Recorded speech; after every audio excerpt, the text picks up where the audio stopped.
Oke, di video sebelumnya kita udah kenalan sama yang namanya array gitu. Nah, sekarang kita punya satu permasalahan nih. Ketika kita punya data array, terus kita mau nampilin seluruh nilainya gitu. Sekarang kita kan masih punya 3 nilai di sini. Misalnya kita pakai yang mahasiswa, itu kita punya 3 nilai di dalamnya, yaitu ada Udin, Rangga, dan juga Sasa. Gimana cara kita mau nampilin datanya? Nampilin seluruh data dari array-nya. Kita bisa panggil kayak gini kan. Pertama, ambil yang indeks 0, habis itu ambil lagi indeks 2, habis itu ambil lagi indeks yang ketiga. Dan gitu, karena kita punya 3 data di dalam array. Tapi gimana kalau misalnya data array-nya itu ada banyak, ada 100 atau 1000 gitu. Nggak mungkin kita panggil satu-satu kayak gini kan. Kita bikin ada 1000 baris, cuma manggil nilai array doang, kayak gini. Itu nggak mungkin kita bikin kayak gitu. Atau kita juga bisa nampilin seluruh datanya itu pakai kayak gini kan. Pakai mahasiswa titik toString. Yang dimana nanti bakal tampil kayak gini. Tampil seluruh datanya dipisahin sama koma gitu. Ini bisa juga, tapi masalahnya itu ketika kita mau nampilin setiap datanya itu dengan format yang berbeda gitu. Contohnya, kita mau nampilin kayak gini.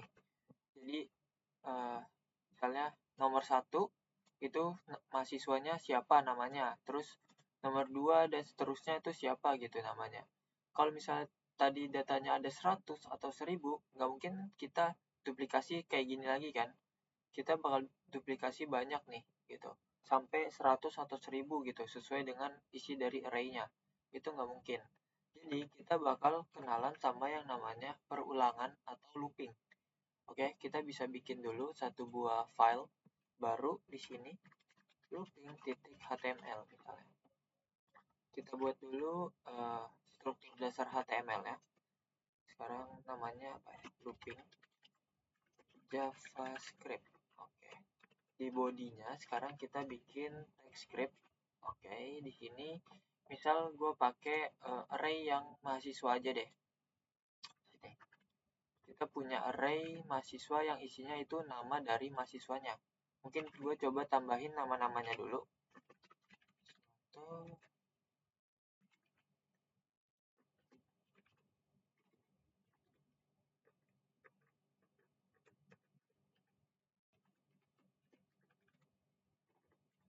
Gitu misalnya. Tadi gue tambahin 3 lagi. Jadi ini harusnya ada 6 kan.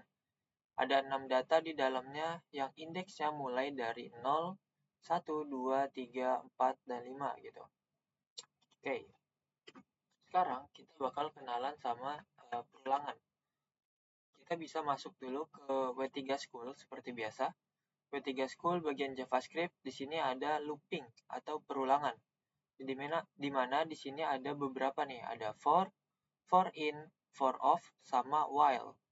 Tuh, sekarang kita masuk ke for dulu, coba lihat di sini. Kita bisa lihat di sini nih, misal kayak tadi di sini kita punya array, di sini tuh contohnya kelihatan ya. Di sini contohnya dia itu punya variable array namanya cars, yang dimana isinya ada 6 juga gitu. Terus dia mau nampilin satu-satu gitu datanya kayak gini. Jadi dia nampilinnya caranya kayak gini, cars teks ditambah itu nilai dari carsnya. Pertama indeks ke 0, terus dia tambahin lagi ke indeks 1, 2, 3, dan seterusnya sampai nilai yang terakhir gitu di dalam array-nya.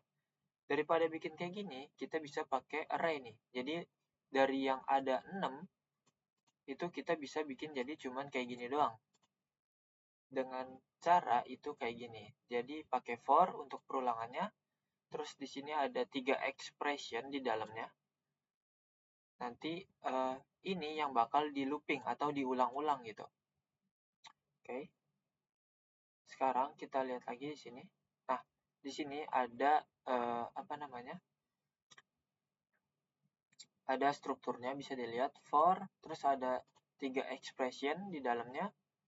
itu dipisahin sama titik koma, ya kan?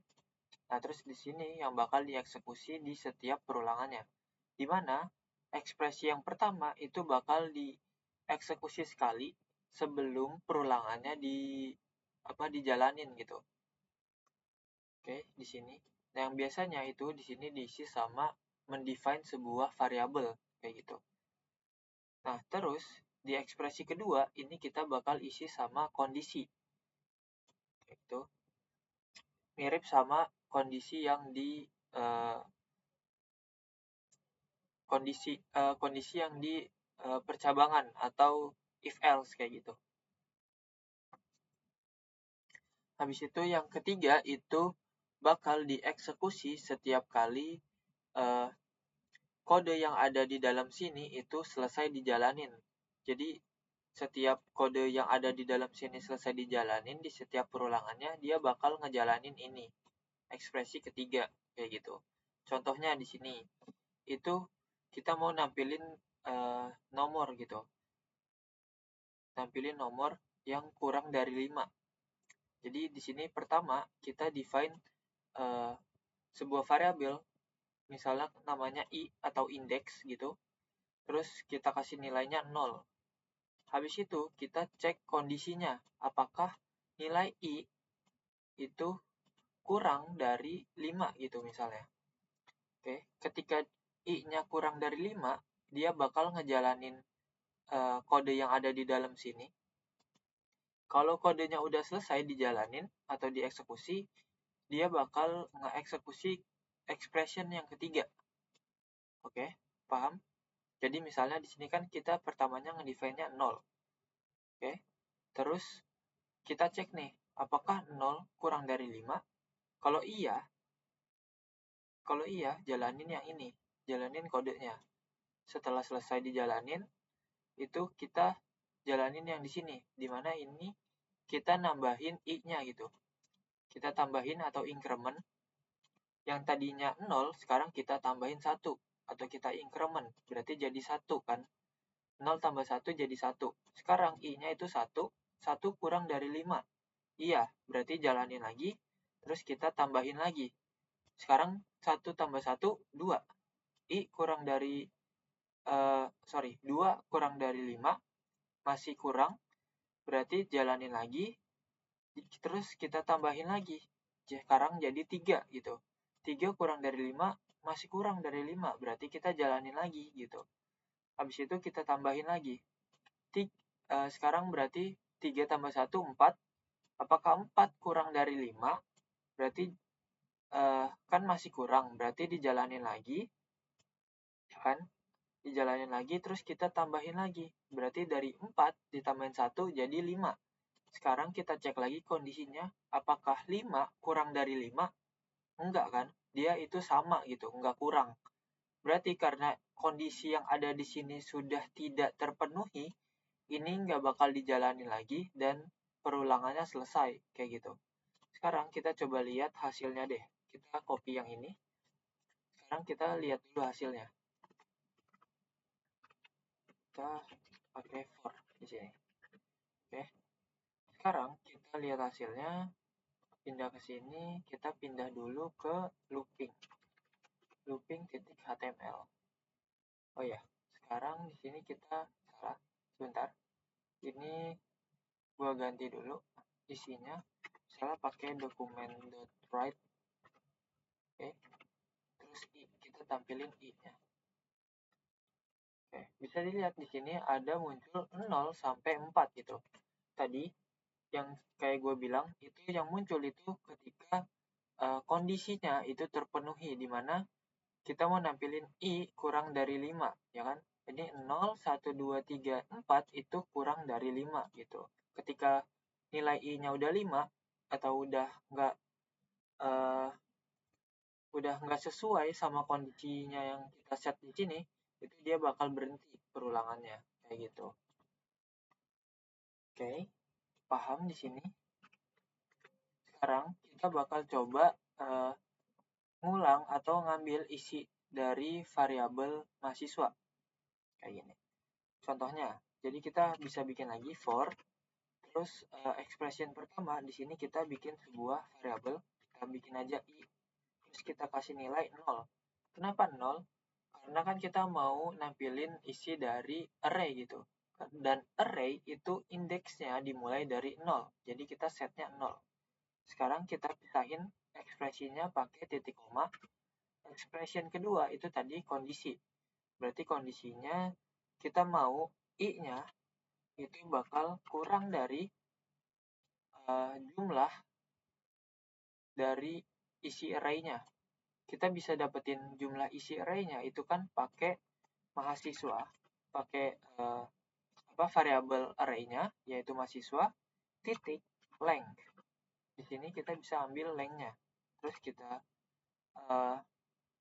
pisahin lagi untuk ekspresi ketiganya, yaitu kita bakal tambahin i-nya atau increment i-nya. Oke. Kayak gini. Oke, sekarang di sini di expression-nya kita pertama set sebuah variabel yang namanya i dengan nilai 0. Lalu kita bakal cek kondisinya apakah i masih kurang dari kurang dari jumlah isi array-nya gitu. Habis itu kita plus i-nya atau kita increment. Nah, sekarang kita mau tampilin datanya gitu. Sekarang i.write. Nah, sekarang buat tampilin satu data dari array itu kan kayak gini kan caranya. Mahasiswa terus kurung siku habis itu indeksnya kan. Misalnya 0 gitu. Nah, kita bisa pakai ini gitu di sini. Berarti misalnya kita bisa bikin kayak gini. Mahasiswa ke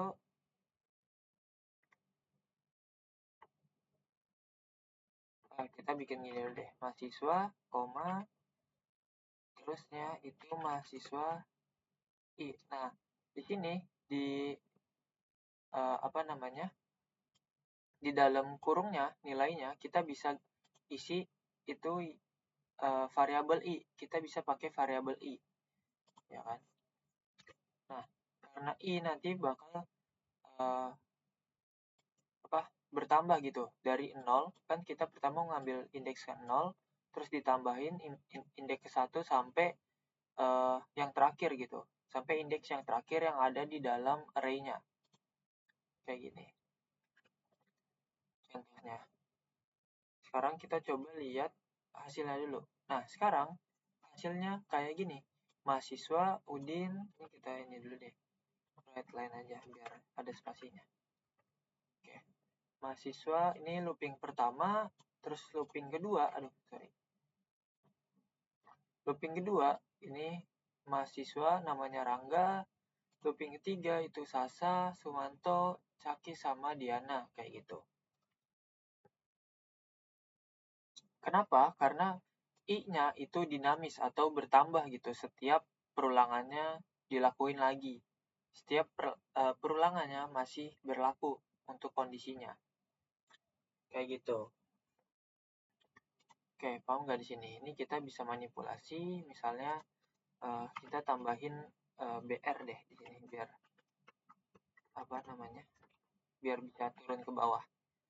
Oke, nah terus di sini misal itu adalah kita bikin ke berapa gitu, mahasiswa yang keberapa. Jadi kita bisa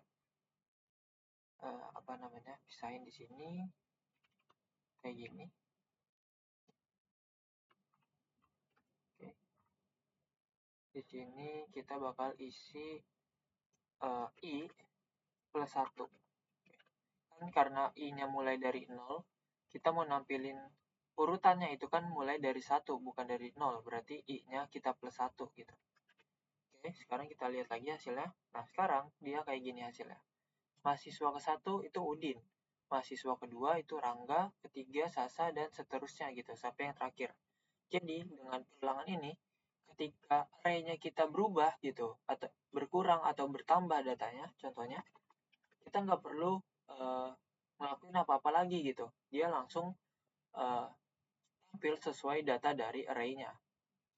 Kayak gini. Ya kan? itu langsung berubah gitu. Oke, ini pakai for. Sekarang kita bakal coba yang for in. Kita coba lihat dulu for in. Sini for in itu digunakan untuk property object gitu. Jadi kita for in ini dipakai kalau mau ngelooping sebuah objek, ya kan? Oke, sekarang kita coba ambil objek yang ini, yang oke, kita ambil objek ini dulu deh, objek yang ini, satu aja. Oke, sekarang gimana? Kita bikin satu buah variabel baru. Misalnya objek mahasiswa gitu kan. Sekarang kita masukin objeknya di sini. Dan kita punya objek mahasiswa yang isinya ada nama, ada umur, sama program studi. Oke. Sekarang kita mau tampilin gitu. Kalau kita mau nampilin datanya, itu kan kayak gini kan. Titik, misalnya right line. Itu di sini objek mahasiswa, kita panggil variabelnya titik nama. Terus objek mahasiswa titik umur, koma objek mahasiswa titik program studi. Nah, program studi ini nggak bisa dipanggil kayak gini, dia harus pakai array gitu. Pakai kurung siku. Jadi kayak gini, program studi. Ini cara manggil key yang pakai petik gitu atau dua kata. Sekarang kita lihat dulu hasilnya di sini. Nah, sini ada Udin 19 Teknik Informatika kayak gitu. Oke. Kita bisa pakai cara ini gitu untuk ngambil datanya. Tapi gimana kalau misalnya propertinya ada banyak gitu. Kita nggak mungkin pakai cara kayak gini atau kita tampilin satu-satu gitu. Kita bisa lakuin pakai perulangan lagi, yaitu pakai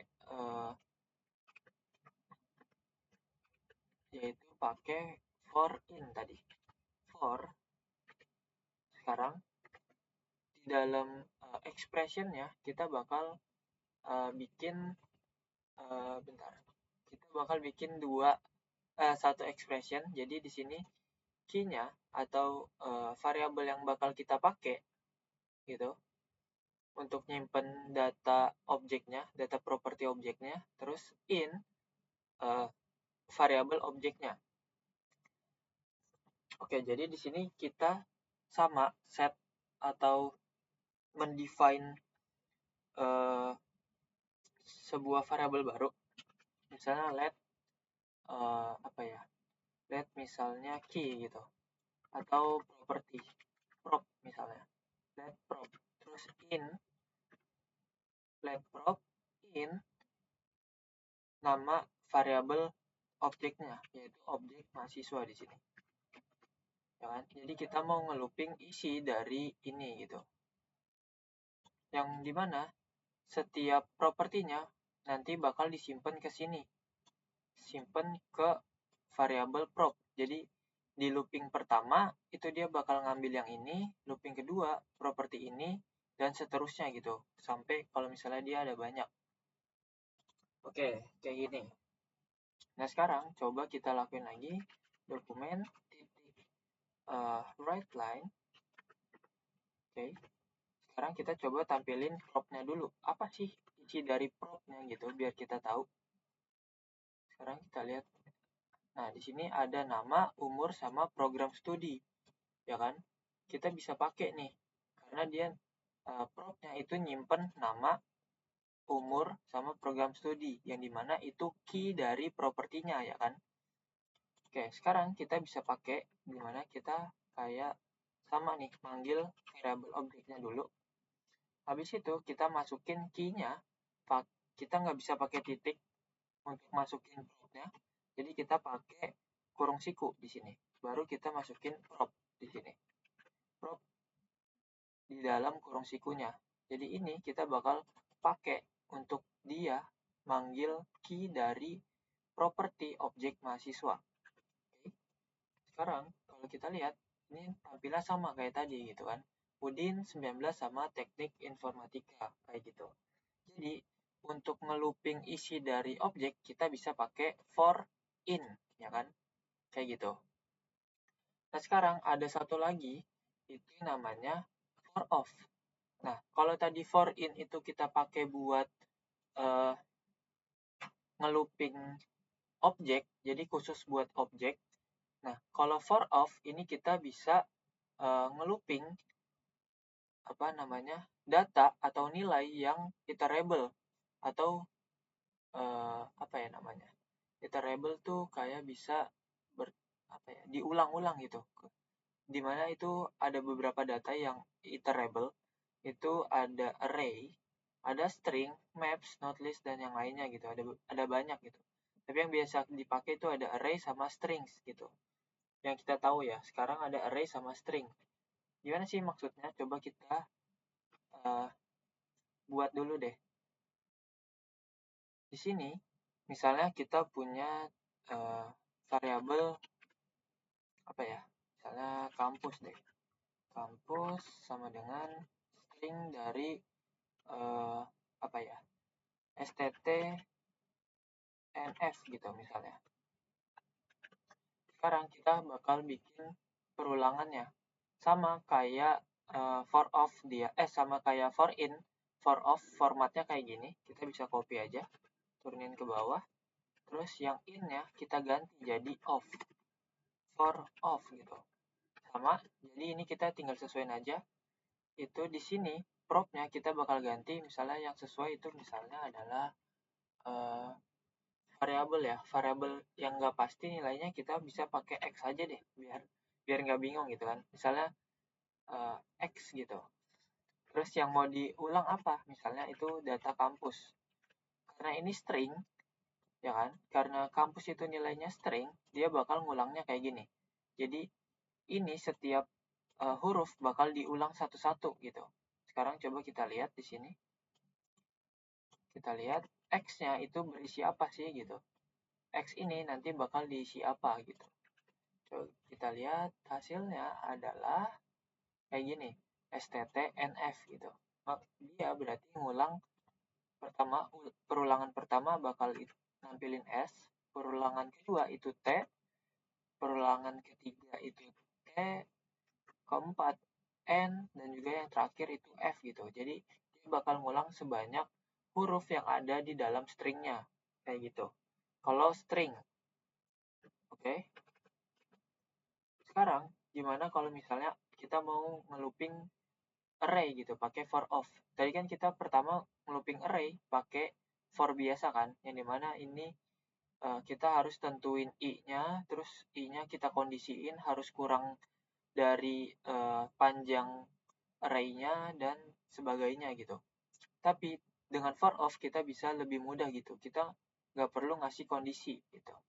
Jadi kita langsung di sini sama for of, terus bikin variabel baru. Contohnya misal di sini kan kita mau nyimpen kan di array mahasiswa itu kan kita nyimpen nama mahasiswanya. Nah, berarti di sini kita bisa assign variabel barunya itu misalnya nama gitu. Terus of nama variabel array-nya yaitu mahasiswa. Ya kan? Sekarang kita bakal tampilin namanya. Dokumen titik write line. Oke, habis itu kita tampilin nama. Kayak gini. Sekarang bisa dilihat, ini ada namanya Udin, Rangga, Sasa, Sumanto, Caki, dan Diana. Ini sama kayak gini kan urutannya. Berarti kita udah berhasil nampilin isi dari array pakai for of kayak gitu. Ini kita bisa ubah lagi juga sama kayak gini, misalnya. Oke. Nah, tapi masalahnya sekarang kita nggak punya variabel i nih di sini. Kita nggak punya variabel i, ya kan?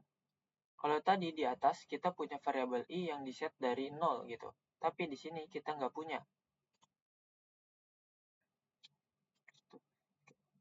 Oke. Berarti kita di sini harus ubah dulu yang mahasiswa indeks I itu kita bakal ganti jadi nama.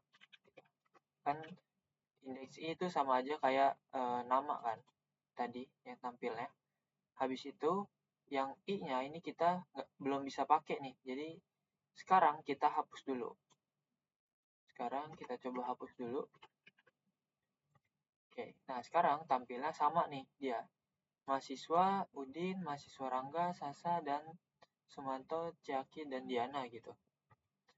Sekarang gimana kalau kita mau bikinnya kayak gini, yang terus ada nilainya gitu. Kita bisa pakai di sini. Jadi kita set ininya. Kita tambahin variabel yang ada di sini sebelum off-nya. Kita tambahin koma indeks. Ini harus di dalam kurung kalau nggak salah. Bentar, sorry, lupa. Kita lihat dokumentasinya dulu deh, harusnya bisa. Bentar.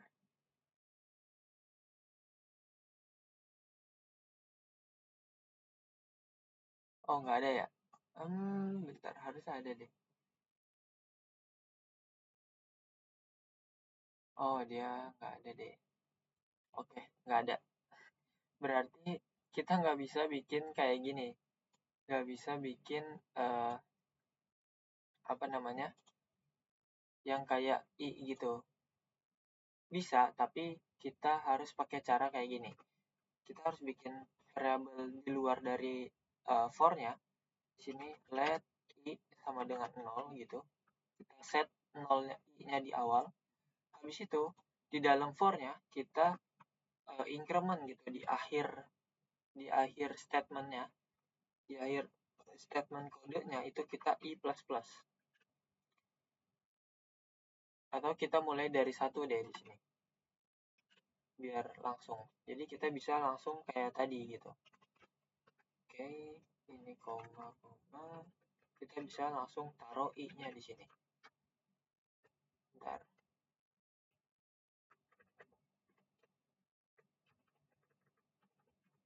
Ke 1 gitu. Oke, sekarang kalau ini kita lihat hasilnya. Nah, ini bisa juga kan. I ke 1, mahasiswa ke 2, 3, dan seterusnya gitu. Oke, ini caranya untuk pakai for off. Sekarang ada satu lagi, pakai while. Oke, perulangan pakai while. Nah, di sini untuk while kita cuma butuh kondisinya aja. Oke, kayak gini. Misalnya I kurang dari 10 gitu. Nah, untuk while itu kurang lebih sama kayak for off gitu. Kita nggak punya indeks gitu kan. Nggak punya variabel yang bakal diulang-ulang terus gitu. Jadi kita harus definisiin. Contohnya kayak gini. Kita misalnya mau pakai while. Terus kondisinya itu misalnya I kurang dari 10. Kayak gitu. Terus baru kondisinya. Di sini dokumen titik write line. Titik write line. Terus I gitu. Ini habis itu I-nya ini harus kita tambahin di akhir gitu. Kalau enggak dia bakal jalan terus. Jadi kondisinya ini bakal terpenuhi terus gitu. Jadi contohnya di sini kita bikin variabel baru deh, misalnya J misalnya. J sama dengan 0 gitu.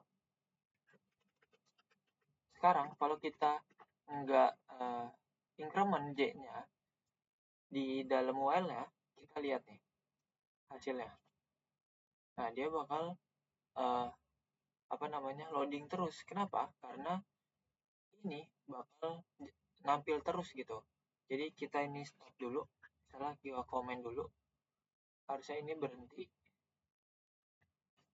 Oke, sorry, ini harusnya gua komen dulu semua deh. Biar dia berhenti dulu. Oke. Ini ada yang salah. Bentar, ini let J, oh ini harusnya J tadi belum diganti. Oke, ini harusnya bisa di stop dulu. Oh ini error, jadi gue bakal buka ulang. Oke, jadi kayak gitu, itu dia karena kondisinya terpenuhi terus.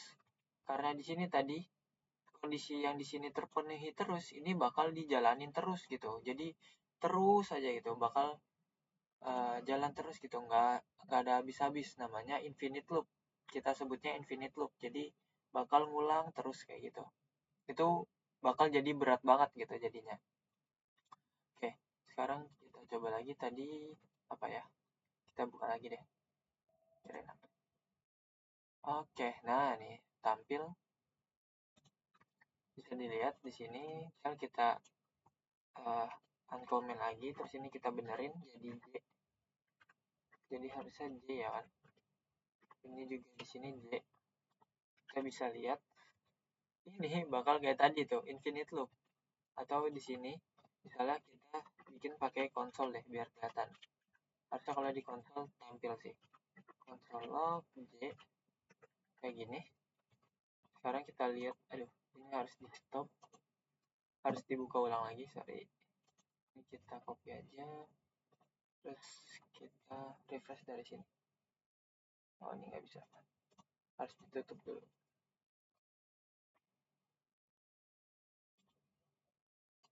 Nah ini sama sih, kalau pakai konsol juga bakal berat jadinya.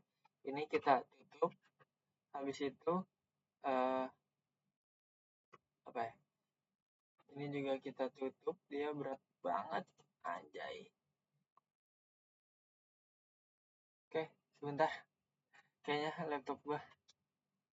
Oke, ini karena infinite loop bakal kayak gini, ini nggak bisa di terminate. Aduh, kesalahan nih, kesalahan. Oke, ini bakal gue coba tutup dulu browsernya, ini dia berat banget. Itu dia bakal berat banget, jadi gue tutup dulu aja. Oke, sekarang di sini gue mau tambahin J-nya dulu. Jadi J plus dulu, biar dia kondisinya bisa selesai gitu, nggak infinite loop. Kalau gue starting lagi, maka dia bakal tampil normal gitu. Oke, itu bakal infinite loop, itu berat banget. Oke, di sini misalnya gue konsol, nah dia bakal tampil kan sama kayak pakai for tadi gitu. Kalau kondisinya terpenuhi, dia masih ngulang. Kalau udah nggak terpenuhi, dia bakal stop kayak gitu. Ini bisa kita pakai juga kayak tadi, kondisinya kita bisa sesuaiin lagi kayak gini gitu, atau seperti yang lain gitu kondisinya lah, sesuai. Atau kita juga bisa pakai break untuk ngeberhentiin dia secara paksanya. Jadi kalau kita lihat lagi ke W3 School, di sini ada yang namanya break. Nah, dia ada dua nih, ada break, ada continue. Jadi ketika kita melakukan sebuah perulangan atau looping, kita bisa bikin break dia, atau dia bakal keluar dari perulangannya, atau kita stop gitu perulangannya. Nah, kalau continue itu berarti di perulangan yang saat itu bakal langsung di skip gitu ke perulangan selanjutnya. Oke, contohnya di sini kita di while deh contohnya. Misalnya kalau kita bikin kondisi, misalnya kalau J-nya itu sama dengan 5 misalnya. J sama dengan 5, kita break. Oke. Kalau J-nya sama dengan 5, kita break. Sekarang kita lihat apa yang akan terjadi. Kita lihat di sini. Nah, sekarang kalau dilihat itu tampilnya cuma sampai 4. Kenapa? Karena ketika J-nya ditambahkan, kita plus kan J-nya. Ketika J-nya udah bernilai 5, itu di sini dia bakal di break gitu atau di stop. dia nggak bakal nampilin gitu, atau kode yang di bawahnya nggak bakal dieksekusi lagi, dia bakal langsung keluar dari perulangannya. Atau kita bisa pakai continue gitu. Nah, continue, oke. Kalau kita pakai continue, sebentar, ini harusnya nggak infinite loop kan. Oke, kenapa lama sekali, agak was-was, jadi coba kita ulang.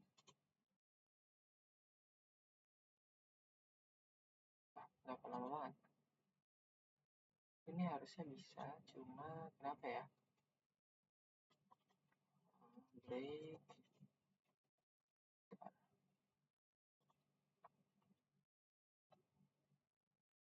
agak was-was nih, soalnya kalau infinite loop itu udah berat banget gitu.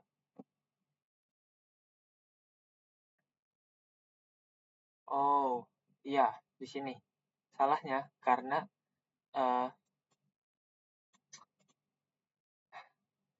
ya salahnya di sini. Karena tadi kan kita ketika J-nya itu nilainya 5, kita continue kan. Nah, dia nggak, kalau di continue, dia bakal ngulang lagi dari atas gitu, dengan perulangan selanjutnya. Tapi di sini kita continue, tapi J-nya itu kan yang di bawahnya nggak dijalanin lagi. Jadi yang J++ ++-nya itu nggak, apa namanya, nggak berjalan gitu. Jadi dia nilainya bakal tetap 5 terus gitu. Makanya dia bakal infinite loop. Karena dia di sini 5, terus dicek kondisinya sama dengan 5, terus di continue tadi, di continue gini, dia kan nilai J-nya tetap 5 di sini. Bakal ngulang lagi ke atas 5, 5, 5, 5, dia bakal terpenuhi terus kan. Makanya infinite loop gitu. Jadi di sini selain pakai continue, oke. Selain pakai continue, di sini kita harus J++ dulu. J++ baru continue. Kayak gini. Harusnya. Nah, ini baru bener nih. Nah, bisa dilihat kalau kita continue, ya kan? Di sini itu tampil ya 0, 1, 2, 3, 4, terus yang 5-nya nggak ada, 6, 7, 8, 9 gitu. Karena pas 5-nya, pas J-nya bernilai 5, kita skip gitu. Nggak kita tampilin ke konsol. Oke, di sini paham? Oke, kayaknya buat apa ya? Buat sekarang itu cukup sampai sini untuk loopingnya. Untuk map kayaknya nggak usah sih. Map itu kurang lebih sama kayak array deh ya. Sets map itu kurang lebih sama kayak array. Oke, sip. Oke, berarti video kali ini cukup sampai sini untuk pengenalan looping di JavaScript.